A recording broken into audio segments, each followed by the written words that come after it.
Espacio. Se habla de la propiedad privada, del Estado de Derecho, de la economía de libre mercado.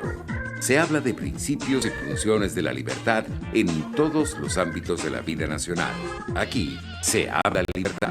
RCR presenta Aquí se habla libertad con Víctor Maldonado. Muy buenos días, bienvenidos a Aquí se habla libertad, un programa de Víctor Maldonado, hoy conducido por mi persona Santiago Romero. Este programa no podría estar hoy al aire sin agradecer claramente a Jaime Lestares en la dirección de la estación, en la gerencia de producción a Willy Zarcaya, en la producción de este espacio a Catherine Manzano, en los controles a José Gregorio González y quien les habla, Santiago Romero. Hoy vamos a hablar sobre un tema importante que es cómo se encuentra Occidente en la actualidad. Occidente está en el ojo del huracán. ¿Y qué significa esto? Bueno, que estamos viviendo una tormenta perfecta.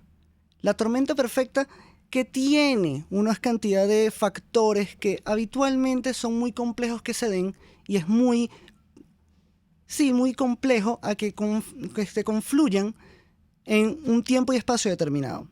Tenemos una epidemia global, que es el coronavirus. Tenemos el crash de la bolsa financiera este día lunes. Una guerra petrolera declarada.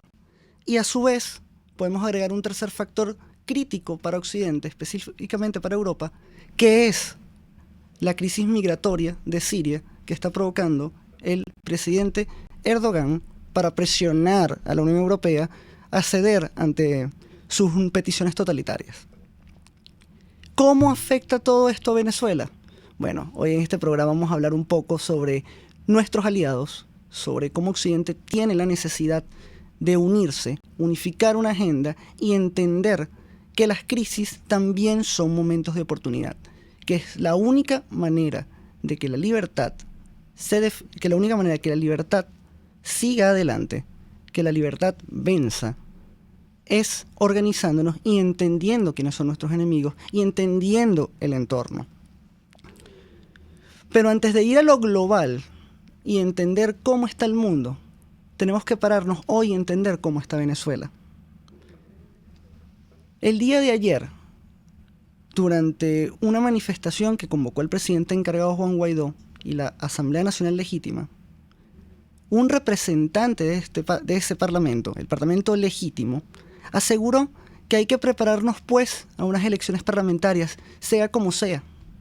Unas elecciones parlamentarias que hay que ir porque si no vamos a regalarle la Asamblea Nacional al régimen de Nicolás Maduro y a sus mafias.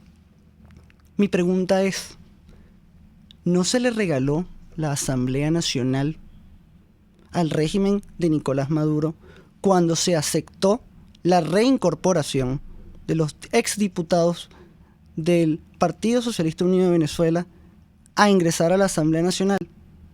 Esos mismos que hoy operaron contra la misma Asamblea y le dieron un golpe al Parlamento el pasado 5 de enero.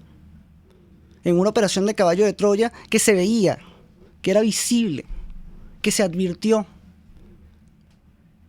Nos llamaron locos, nos llamaron radicales, nos llamaron divisionistas. Hoy el Parlamento está dividido, hoy el Parlamento está entregado y está sitiado. Hoy esos diputados tienen que asumir esa responsabilidad y entender que no hay que ir a unas elecciones como sea, porque las elecciones no son como sea. Las elecciones, que hablar de elecciones libres es redundante, porque las elecciones se tienen que dar en libertad, se tienen que dar en democracia, porque son parte de la democracia. Lo que se da en procesos y regímenes criminales, totalitarios, autoritarios, como los quieran llamar, que siendo esto un estado criminal, es que existen votaciones. Y la gente vota en masa y es el Estado, el poder, la narcotiranía, los criminales quienes adjudican cargos. Vamos a ir nuevamente a seguir ese pabilo, como dicen otros, porque te llaman a seguir un pabilo, mientras cuadramos otras estrategias. Hay que seguirlo hasta que podamos coordinar un escenario diferente. Vamos a seguir un pabilo que nos lleve al suicidio político o al suicidio físico de nosotros. Vamos a arriesgar hoy la vida de los ciudadanos y las libertades coartadas ya de los ciudadanos para sencillamente complacer los caprichos electoralistas de unos pocos. Los mismos que hoy llaman cohabitadores y nos dicen a nosotros radicales, no han podido explicar cómo el Comité de Postulaciones Electorales puede sesionar y reunirse en el Palacio Federal Legislativo y el resto de los diputados y el presidente interino de la República, Juan Guaidó, no puede pasar. Es pues que el diputado que dirige esta comisión, que es el diputado Ángel Medina, de Primero Justicia, tiene que responder cómo él sí puede entrar al Parlamento, pactar con el chavismo, negociar, reírse, y el resto de diputados no pueden hacerlo. Tiene entonces, pues, diputado Medina, que responderle a usted a la gente. Y su partido tiene que responderle también a la gente si están hablando por todo el partido o solamente es una fracción de él. Porque eso sí es cohabitación. Cohabitar y colaborar es eso. Darle la espalda al ciudadano, negociar y pactar a sus espaldas, pero luego responsabilizar al otro. Esto no es una postura radical, no es una postura intolerante.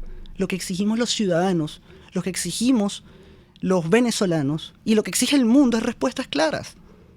Tú no puedes decir, no vamos a participar en ninguna farsa electoral, pero nos preparamos para la farsa. Entonces ese es el pabilo que hay que seguir. Le pregunto yo a esos periodistas, pseudoanalistas y asesores comunicacionales que lo que promueven es el fracaso y promueven es el suicidio de una plataforma.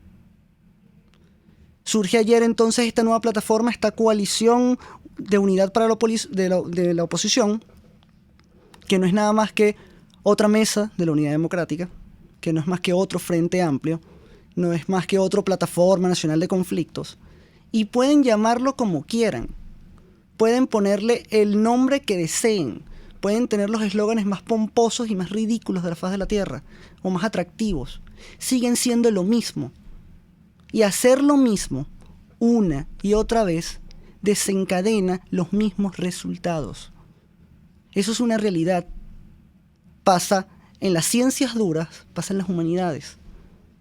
Tenemos que entender que debemos avanzar, que debemos llegar a un diagnóstico correcto. Y el diagnóstico correcto es viendo la realidad. Sí, ayer habían cientos de venezolanos en las calles. Esos cientos de venezolanos están respaldando un camino, que es el cese de la usurpación. ¿Por qué el acuerdo aprobado ayer en la Asamblea Nacional habla de todo menos del cese de la usurpación para que haya unas elecciones? Son preguntas que se hace el ciudadano. Son preguntas que debemos tener claras, precisas y concisas, tener que verlas. Y si los políticos son lo suficientemente soberbios para no verlo, pues entonces que se hagan a un lado y den paso a otro liderazgo que sí lo pueda ver.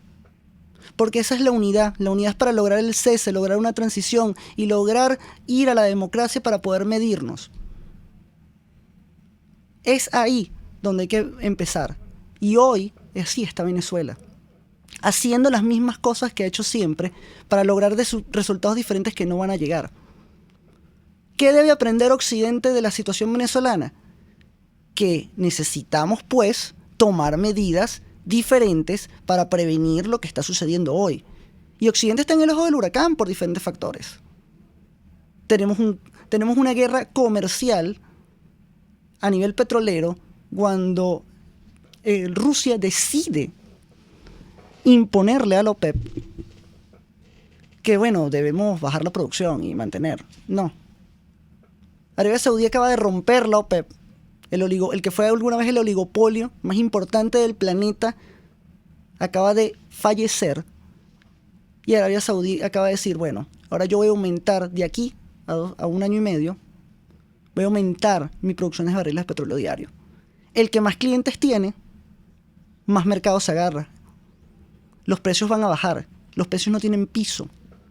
Y eso tiene que entender que es un golpe brutal para las petroeconomías y los petroestados, como lo es el régimen venezolano, como lo es el régimen iraní, inclusive como lo es la economía retrasada de Rusia. Ahora hay que entender que los mercados, que son importantes, no se van a contener tomando recetas autoritarias, sino de ejercicio de confianza. La confianza que piden los ciudadanos venezolanos, bueno, es la misma confianza que piden a nivel mundial los mercados sobre cómo vamos a tratar el coronavirus. Ese coronavirus que desplomó entre 7 y 11 puntos las principales bolsas y mercados del planeta. Esto es un tema de confianza, es un tema de buscar recetas correctas. No es emitir solamente controles por controlar, sino hay que mantener la vida, la libertad y la propiedad. ¿Cómo vamos a hacer esto? Los mercados son pragmáticos. Si yo no confío en ti, no hago negocios contigo. Y eso se puede aplicar también a la política. Se puede aplicar al amor, si lo quieren ver así. Hay que entender, pues, que la crisis de Occidente pasa porque hemos tolerado a factores intolerantes. No hemos hecho la mejor alianza posible. Le hemos mentido a nuestros aliados. Hemos vendido quiebres militares, hemos vendido humo con un plan país que es humo, porque el plan país no se va a ejecutar mientras no haya cese de la usurpación del gobierno de transición. Y sucede en los países. Llaman de extrema derecha a Vox. ¿Y qué es Vox en España? La respuesta a la política tradicional de hacer lo mismo. ¿Qué es Donald Trump en los Estados Unidos? Una respuesta conservadora a políticas liberales, que son más de socialdemocracia, y es una respuesta que la gente ha subestimado. Hoy hablaremos también con Daniel Di Martino en un rato sobre cómo está la elección, la reelección en los Estados Unidos, y qué ha hecho Donald Trump por los Estados Unidos y qué puede hacer Donald Trump por Latinoamérica, por Occidente, por Venezuela.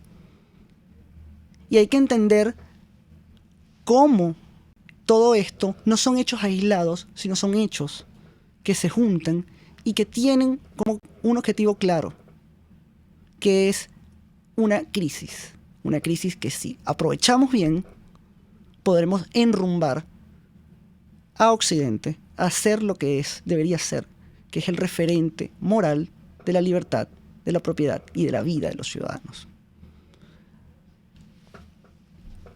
Entonces, vamos a una pequeña pausa y ya volvemos con Aquí se habla libertad. Ideas para alcanzar un país con libertad económica, democracia política y seguridad jurídica. Aquí se habla libertad con Víctor Maldonado. Solo por rcr.tv, la radio que se ve.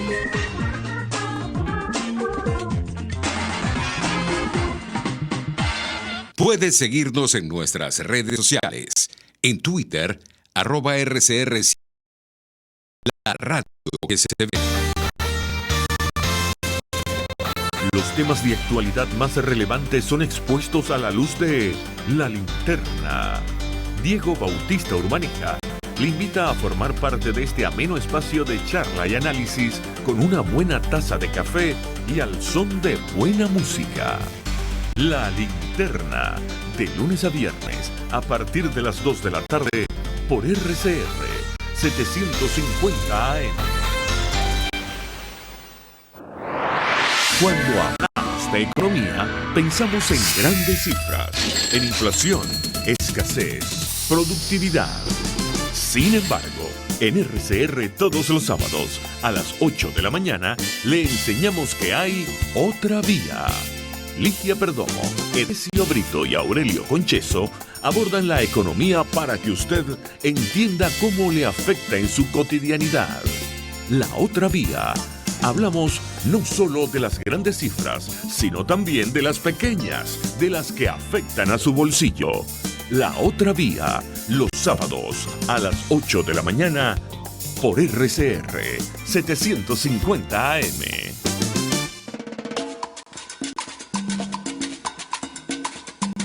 Fuerza que nos activa, fuerza que une a un país que quiere cambio. Mi nombre es Chuo Torrealba y estoy contigo desde las 5:30 de la mañana para que te enteres de todo lo que acontece dentro y fuera de un país en crisis, un país que quiere cambio y libertad. Unidad, la fuerza es la unión. De lunes a viernes desde las 5:30 de la mañana con Chuo Torrealba. Solo por RCR, porque lo bueno une.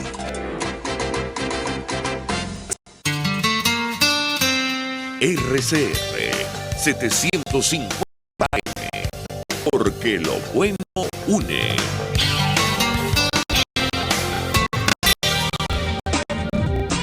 Aquí se debaten temas de interés nacional e internacional. Aquí se habla libertad con Víctor Maldonado. Solo por RCR.tv, la radio que ve.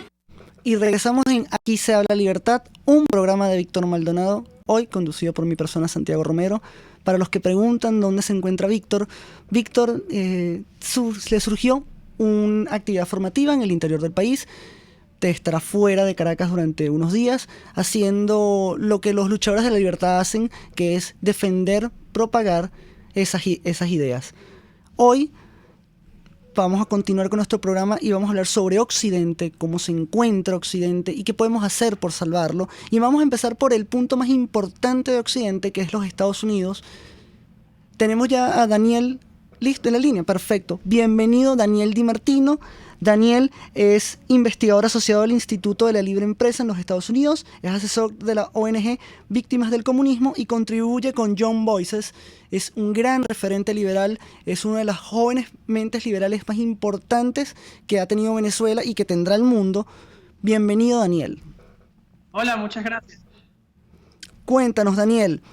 Ayer el marco de las elecciones primarias demócratas acaba de dar un vuelco, confirma que Joe Biden será posiblemente el candidato contra Donald Trump. Mi pregunta es, ¿Joe Biden lucha literalmente por llegar a la Casa Blanca o por mantener para el Partido Demócrata el Congreso? No, él definitivamente quiere ser presidente, él ha querido ser presidente desde hace muchísimos años. De hecho, esta es la tercera vez que se lanza en su vida como presidente, para presidente.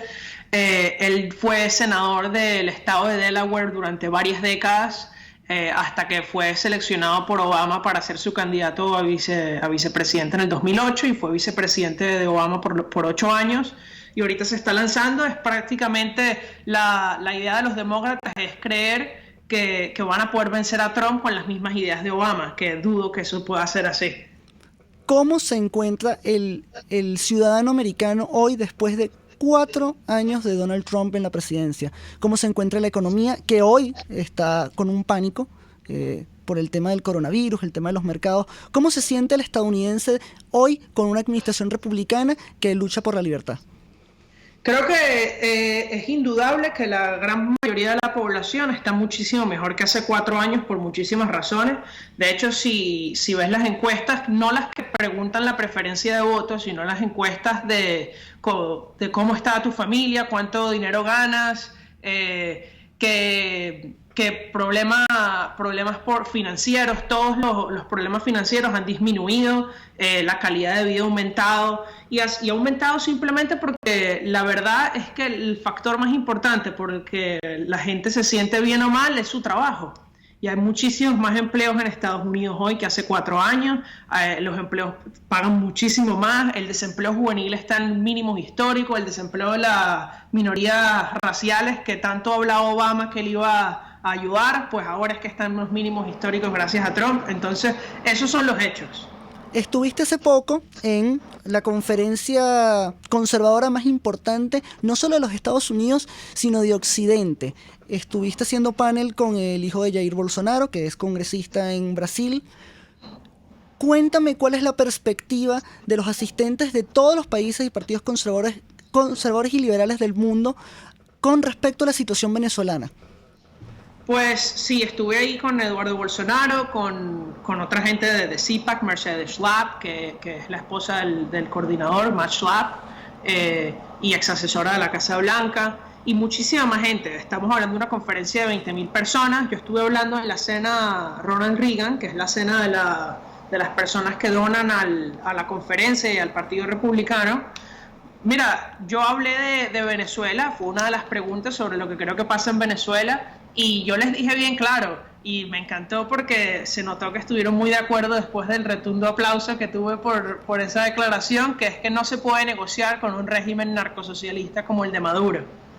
Y por lo menos en CIPAC la gente lo tiene bien claro que no se puede hacer. Otra cosa es lo que piensa la MUD en Venezuela.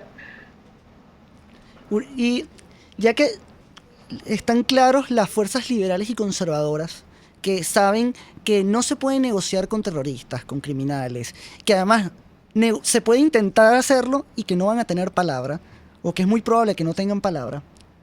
¿Cómo ves tú el escenario del Partido Republicano y sobre todo de Donald Trump de cara a la reelección? ¿Y qué consideras que puede hacer Donald Trump una vez reelecto por la situación de Venezuela? Mira, yo creo que más allá de la parte de implicaciones políticas para el presidente, yo creo que lo que tiene más implicaciones políticas ahorita en Estados Unidos, desgraciadamente, es esta crisis del coronavirus que está cancelando muchísimos eventos a los que yo iba a ir yo mismo han sido cancelados, vuelos han sido cancelados, es un gran problema por un hecho aleatorio, entonces no creo que ningún otro tema mundial se le vaya a dar prioridad en los próximos meses por eso. Pero con respecto a Venezuela, creo que sería el mayor logro que podría tener cualquier presidente de Estados Unidos lograr la libertad de Venezuela en este momento. Imagínate lo que sería para el legado de una persona que fue electa como presidente de los Estados Unidos, que pueda decir que gracias a él Venezuela logró la libertad, que millones de personas han sido salvadas del hambre, de la miseria, que pueda visitar el país victorioso. Sería un gran logro y por eso creo que hay un gran incentivo para los políticos estadounidenses para lograr algo. La cuestión es si el incentivo ese es más grande que el incentivo del régimen, de la cantidad de gente que ellos compran, ¿no?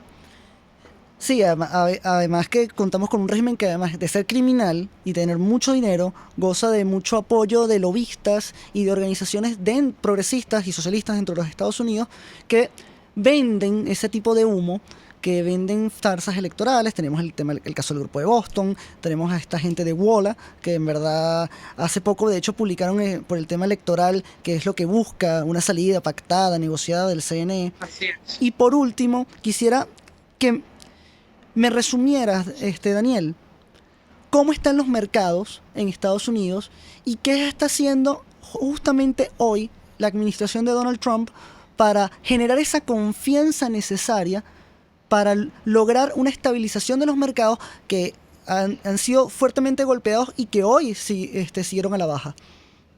Sí, es un gran problema esto, completamente no esperado. La administración hizo algo muy importante hace ya 2 meses, que fue prohibir la entrada de chinos a Estados Unidos, no ciudadanos americanos. O sea, todos los turistas chinos no han entrado a Estados Unidos desde mediados de enero. Hubo una prohibición de viaje. Los demócratas dijeron que Trump era racista porque no permitía que los chinos vinieran. Y obviamente la administración lo mantuvo callado. Y hasta que se salió que la realidad, porque tomaron esa acción inmediata y no esperada, era porque sabían que el coronavirus venía, porque ya tenían los reportes internos desde China. Entonces eso hizo que a Estados Unidos llegaran más tarde, les dio más tiempo para prepararse, pero más allá de eso hay poco que pueda hacer la administración, porque las otras acciones que pueda tomar, más radicales, como las que ha hecho Italia en cuarentena, destruirían la economía por completo. Y eso tendría un gran consecuencia política para Donald Trump, para su reelección, si esto no acaba pronto. También la gente, creo que lo más importante que puede hacer la administración y que ha empezado a hacer es dar más información sobre el virus. Se sabe que las personas jóvenes no estamos a casi nada de riesgo de complicaciones o de infección de la enfermedad, sino que el gran riesgo es a las personas mayores. Entonces, las medidas de protección deben ser enfocadas a la población mayor o con condiciones de salud preexistentes y no a que toda la población se meta en cuarentena en su casa, que la vida deje de ocurrir porque hay una enfermedad nueva. por último, y esta vez sí para cerrar porque ya nos quedamos sin tiempo, Daniel, cuéntame, ¿cómo se siente los Estados Unidos al prácticamente haber derrotado la posibilidad de que Bernie Sanders llegara a la Casa Blanca?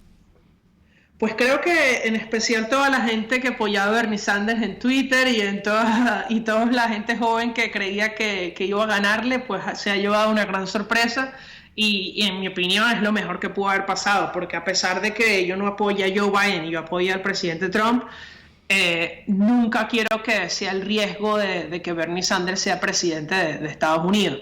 Joe Biden obviamente tiene sus problemas también, ¿no? Se le olvida dónde está parado, insulta a los votantes y les dice groserías.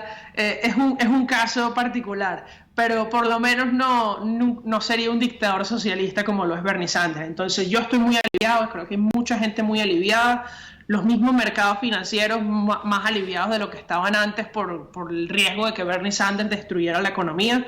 Entonces eso nos demuestra que a pesar de que sí hay un sector de la población en Estados Unidos que desgraciadamente está siendo engañado por las ideas socialistas radicales parecidas a las de Chávez, igualitas, ese sector no es lo suficientemente grande todavía y ha perdido tamaño desde 2016. Muchísimas gracias, Daniel. Ojalá pudiéramos seguir hablando mucho más tiempo y analizando la política estadounidense.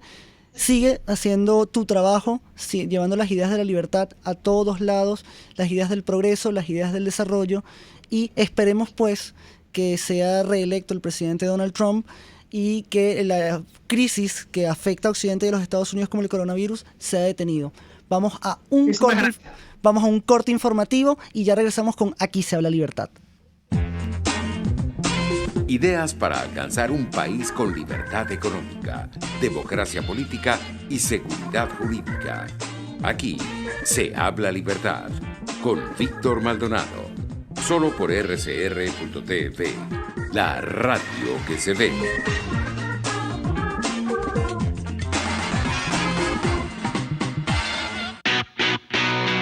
Moisés Naim en Efecto Naim.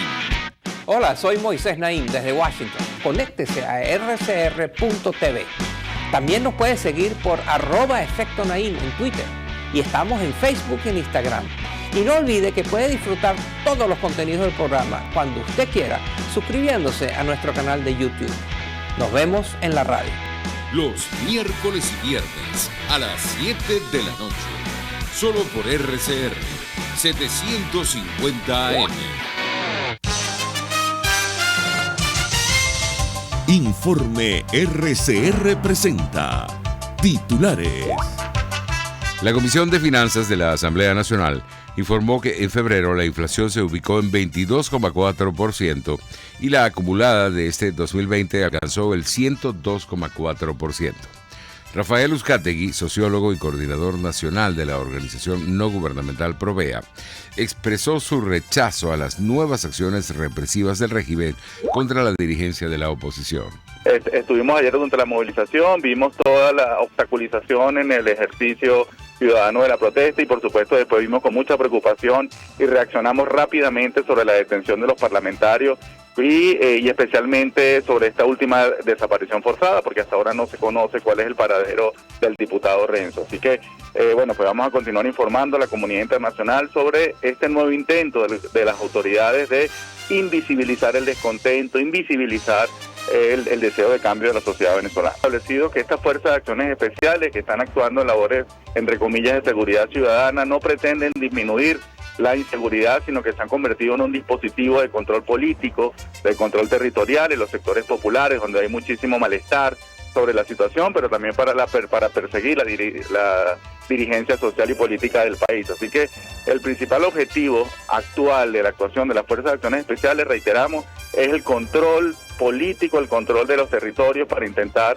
que la ciudadanía no exprese su descontento, no se movilice, no se encuentre, no construya ciudadanía en el ejercicio de sus derechos. Así que ya la doctora Bachelet ha recibido testimonio y suficiente documentación que demuestra que la violación de derechos humanos es sistemática por parte de este cuerpo y es por eso que se ha solicitado su disolución.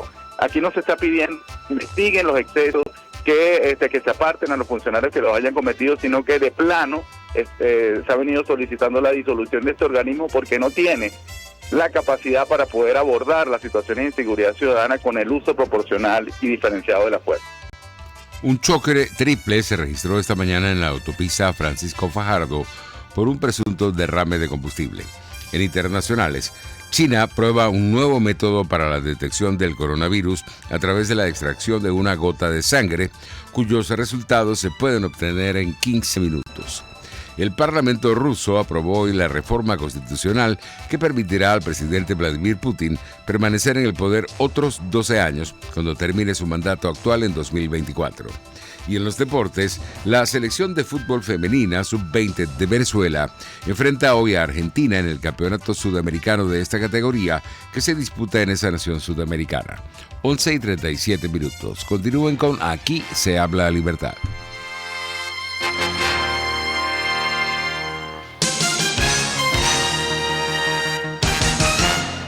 En Arnamar contamos con una muy extensa gama de productos cosméticos de primerísima calidad para el cuidado personal de toda la familia. En Arnamar nos sentimos orgullosos de ofrecer tratamientos especiales para el cabello y para la piel tanto de adultos como de niños, bajo las más estrictas normas internacionales. Y en Arnamar siempre estamos innovando para satisfacer las exigencias de la calidad de vida de hoy. Arnamar Cosméticos, toda una vida dedicada al cuidado personal de la familia venezolana. En RCR somos vanguardia. Toda la programación de tu RCR también la puedes seguir a través de la internet. Audio y video en tiempo real. Noticias y mucho más. No te pierdas ni un segundo de nuestra programación. No hay excusa ni cadena que valga para que dejes de escucharnos. Ingresa a rcr.tv, la radio que se ve. RCR 750 AM. Porque lo bueno une.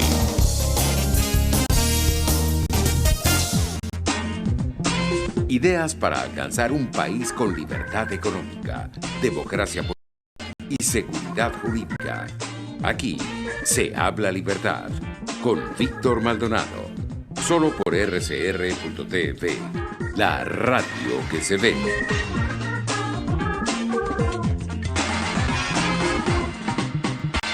Regresamos en Aquí se habla libertad, este espacio de Víctor Maldonado, hoy conducido por mi persona Santiago Romero. Recordamos que Víctor Maldonado, por compromisos laborales, está en el interior del país, pero no se preocupen, Víctor vuelve mientras aquí le hacemos su suplencia y le mantenemos aquí su puesto asegurado, su propiedad, su espacio.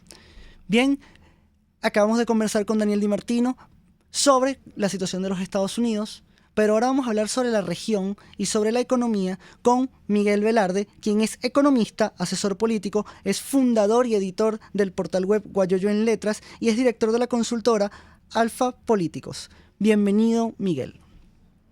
Hola, Santiago, un saludo para ti y a toda la audiencia, un placer poder conversar hoy contigo. Miguel, quisiera saber cómo han vivido los mercados el tema de la crisis generada por la disputa petrolera entre Arabia Saudí y Rusia.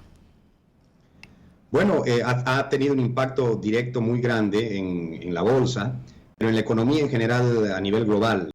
Además ha sido una mezcla, una tormenta perfecta, se podría decir, entre todo lo que ha generado el coronavirus y está generando todavía, más la sorpresiva disputa y, como tú mencionabas en tu introducción, la posición de los árabes, pero también de Putin, el presidente de Rusia, en un conflicto que ha hecho que el precio del petróleo llegue a su nivel más bajo, que tenga la caída más grande en casi 30 años, lo cual obviamente no solamente afecta a esos países o a esa región, sino también incluso a muchos de nuestros países, que son sobre todo exportadores y productores de petróleo, ¿no? El impacto en la bolsa a nivel general ha sido muy fuerte, tanto que se corría, y todavía personalmente creo que se corre el riesgo de que todo lo que ha ganado la economía estadounidense, por ejemplo, en los casi cuatro años de gobierno de Trump, se podría perder en un par de meses. lo cual nos lleva a tener que analizar todo lo que está pasando, no solamente a nivel financiero o económico, sino también a nivel político. ¿Cuál puede ser el impacto político de lo que estamos viviendo ya como una crisis económica global en las elecciones de Estados Unidos, por ejemplo, en la posible reelección o no de Donald Trump, y también en la estabilidad de algunos países de la región como Brasil, que está pasando por unas reformas muy profundas a nivel económico, pero que no tiene mucha capacidad de margen si es que el impacto económico a nivel mundial sigue siendo tan negativo como ha sido hasta ahora. Por un lado, tenemos una guerra a nivel petrolero entre Arabia Saudí, que ha terminado de destruir nuevamente a la OPEP, porque ya había sucedido antes con este tema de aumentar la producción de barriles para poder renegociar una bajada en la producción. Y además tenemos el coronavirus, que es un fenómeno extraeconómico que ha generado también una gran incertidumbre en los mercados. ¿Cómo ves y cómo percibes que se puede combatir esa desconfianza del coronavirus sobre los mercados? Sí, es evidente. O sea, yo creo incluso que el impacto que el coronavirus va a tener como epidemia a nivel de salud, por lo que dicen los expertos, que yo no lo soy en temas de salud, va a ser muy similar, si no incluso menor, a algunas otras epidemias que ya ha vivido el mundo en los últimos años y en el pasado. Sin embargo, el impacto financiero, económico y, como te decía hace un momento, incluso político de este virus puede ser inédito en el mundo, porque no solamente se trata de la cantidad de gente que inevitablemente se va a contagiar y que lamentablemente un pequeño porcentaje incluso llega y está llegando a fallecer, sino estamos viviendo prácticamente el inicio de lo que podría ser una parálisis mundial a nivel económico. Y como ejemplo tenemos lo que está pasando en Italia. En Italia prácticamente se le ha pedido a la gente que no salga de sus casas. Es verdad también que en la actualidad, a diferencia de décadas pasadas, cuando hubo algún otro virus a nivel mundial, existen más facilidades tecnológicas, por ejemplo, para que los negocios, para que las empresas y las instituciones públicas no se paren completamente y la gente pueda trabajar de alguna manera de sus casas. Pero eso no evita el gran impacto que tiene esto a nivel comercial, a nivel microeconómico, y es lo que todavía está por verse.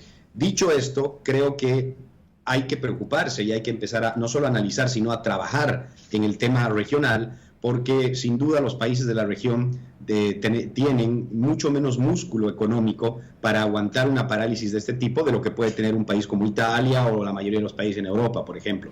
Es por eso que no solamente basta el análisis de lo que puede llegar a pasar, sino también es muy importante ver qué se puede hacer para que el impacto negativo en la economía de nuestros países sea lo más pequeño posible. ¿Y cómo afecta no solo el coronavirus, sino las bajadas del precio del petróleo a una economía venezolana que depende exclusivamente del petróleo, alejándonos de la economía criminal, enfocándonos en PDVSA, el petroestado, los bonos? ¿Cómo crees que afecta entonces esto a la estabilidad o no del régimen de Nicolás Maduro?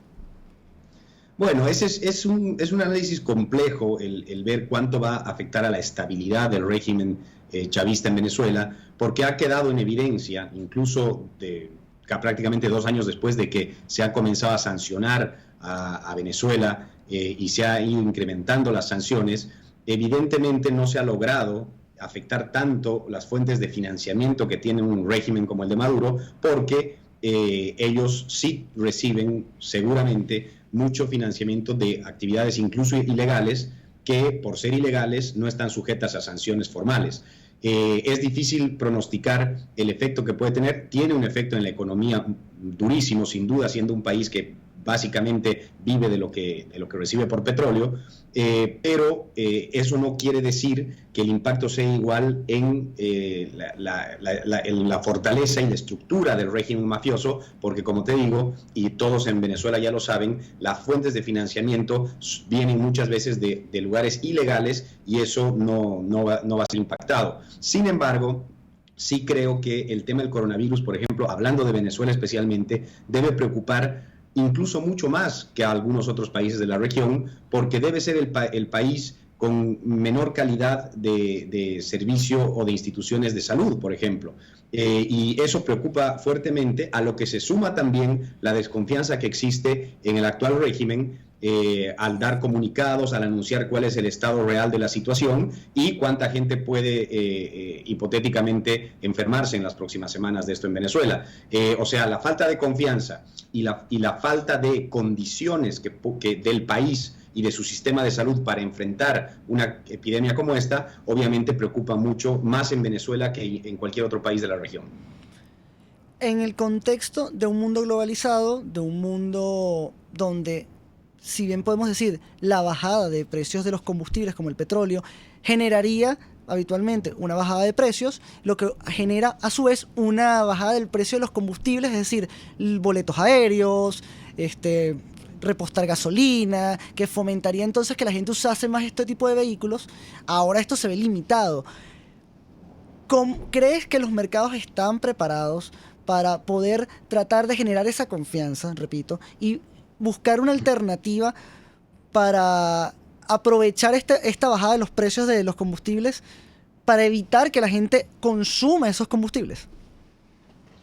No, bueno, yo creo que por eso hablaba de una tormenta perfecta en el impacto negativo en la economía mundial, porque si bien en sociedades diferentes a la venezolana, y ahora explico por qué, una caída en el precio del petróleo tiene un impacto negativo en los países que viven de exportar este producto. Sin embargo, se puede tener un impacto positivo al bajar los precios, por ejemplo, de la gasolina y al aumentar de esta manera el consumo de la ciudadanía en general y también de las grandes empresas. Ahora, en Venezuela eso no aplica porque a pesar de haber subido bastante en los últimos meses, el precio de la gasolina sigue estando ridículamente subsidiado y no va a variar por la bajada del precio del petróleo.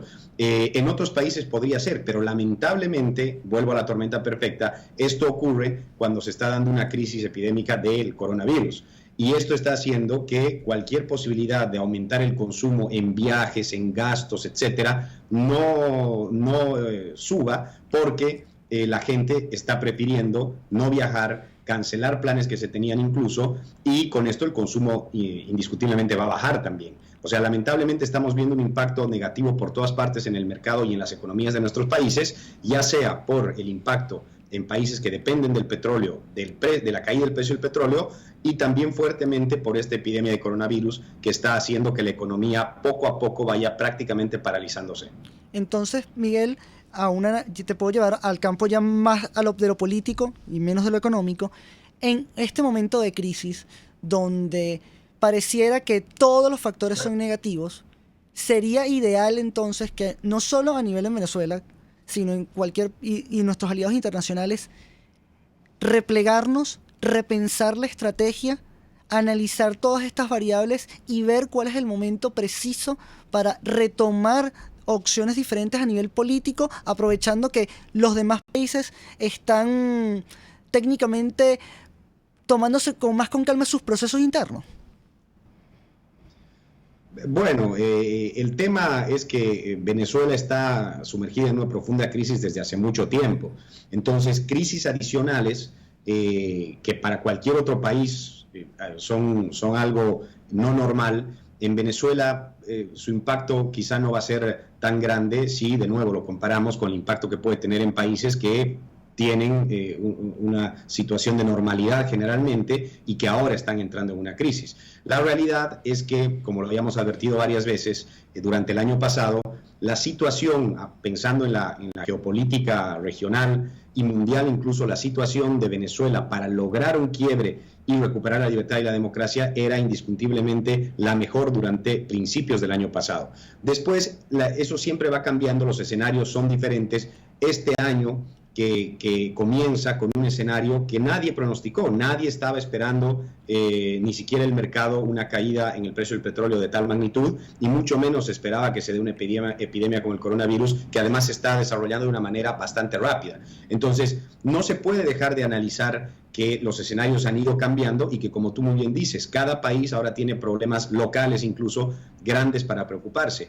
Pero lamentablemente la situación venezolana es tan dramática desde hace tanto tiempo que tampoco permite que uno pueda darse el lujo de postergar cualquier acción o actividades que se quieran hacer para tratar de conseguir su libertad. Por lo tanto, más allá de que el escenario no sea tan ideal como lo fue a principios del año pasado, yo creo que la ruta y la lucha dentro de Venezuela tiene que mantenerse firme, y lo que menos tienen los venezolanos y el país en general es tiempo. Y por eso cualquier acto que se deba hacer debe hacerse lo antes posible, porque si no, todo esto que afecta en gran manera a países normales, entre comillas, a Venezuela solamente va a sumergirla en una crisis todavía mucho más profunda, y que, como nosotros ya sabemos de memoria, puede tener consecuencias tremendas para la población. Las dictaduras aprenden, las democracias también aprenden. Pareciera que los que no aprenden son otros. En estos últimos periodos de mes y medio, el presidente de los Estados Unidos se ha reunido con el presidente Iván Duque, se ha reunido incluso con el presidente Jair Bolsonaro, quien la semana pasada estuvo en Florida firmando un acuerdo de cooperación militar. Aún en este proceso de crisis, nuestros aliados siguen avanzando de manera lenta hacia un mayor incremento de la presión y buscar soluciones para Venezuela, Miguel. Sí, sin duda. El tema venezolano pasó de ser un problema solo de los venezolanos a ser un problema por lo menos regional, y no por solidaridad necesariamente con Venezuela, sino porque algunos países como Colombia, como Brasil, y ahora como varios otros incluso más lejanos como Perú y Argentina, tienen una grave preocupación, primero por el nivel de cuánta gente emigra de Venezuela y llega a estos países que tampoco tienen músculo financiero ni económico tan grande como para seguir resistiendo y recibiendo a los venezolanos.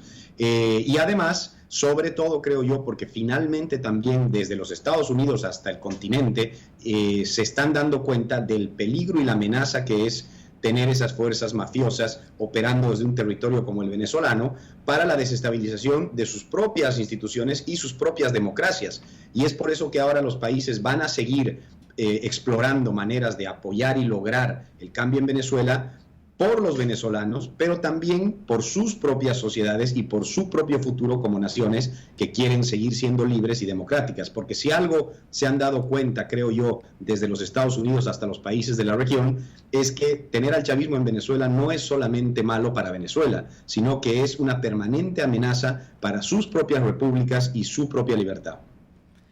Pareciera entonces, Miguel, que lo que se está normalizando no es la economía venezolana con temas de dólares tirados en la calle, sino que algunos países han normalizado la crisis venezolana, que no tiene nada de normal, tiene que, ya como lo has explicado, representa un peligro no solo para nuestros países vecinos, sino para toda la región y Occidente.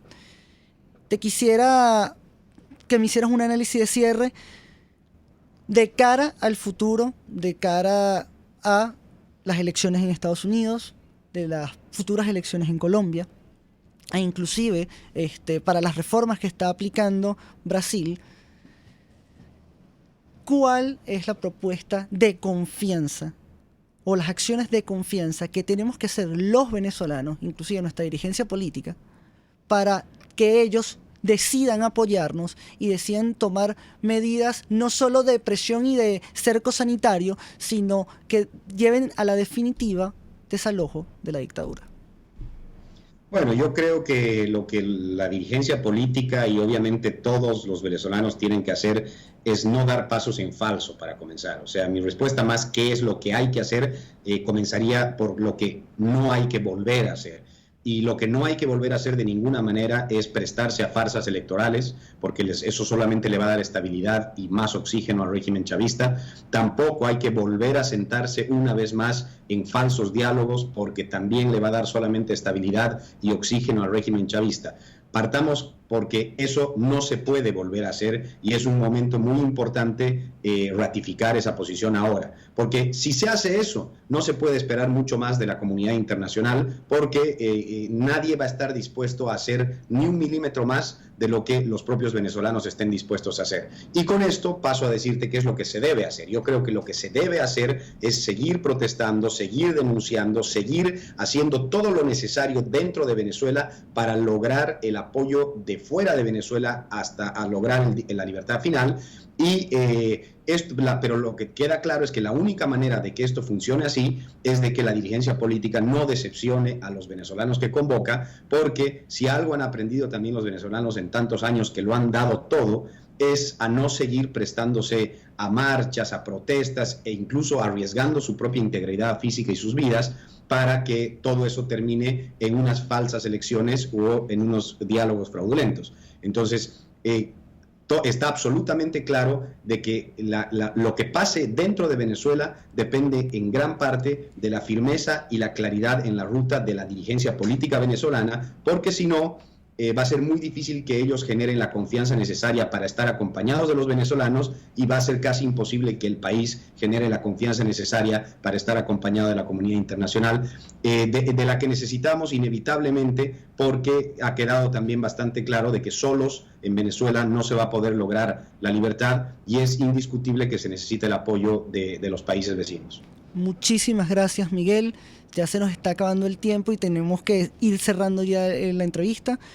Gracias por tu análisis, gracias por esas sugerencias, y esperemos pronto que personas como tú sigan colaborando con la libertad de Venezuela y que las ideas de la libertad también prosperen en Occidente. Así será. Gracias, Santiago. Un placer estar con ustedes. Hay que ir cerrando este espacio y tener conclusiones. Vemos, pues, que el diagnóstico es que tenemos una tormenta perfecta. Son factores que muy pocas veces confluyen. Las crisis se previenen, las crisis se enfrentan, y de las crisis se pierde o se sobrevive. Una vez que se cae a ese vacío de la crisis, es muy complicado salir.